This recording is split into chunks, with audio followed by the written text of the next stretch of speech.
হুমায়ুন আহমেদের অপেক্ষা উপন্যাসে ছোট্ট একটি চরিত্র।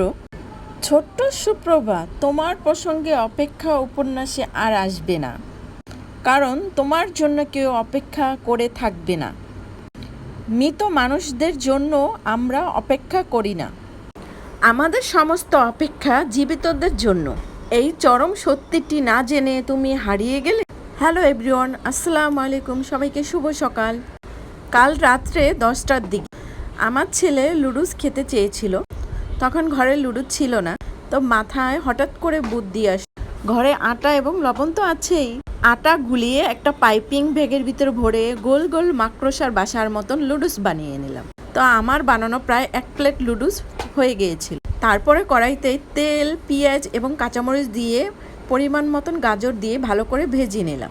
তারপর ডিম এবং লুডুস দিয়ে উপরে ধনিয়া পাতা এবং সস দিয়ে লুডুস তৈরি করে ফেললাম। তো বন্ধুরা, ঘরে বানানো লুডুসের কোনো তুলনাই হয় না। আমার ভিডিও যদি ভালো লাগে অবশ্যই লাইক, কমেন্ট এবং সাবস্ক্রাইব করবে।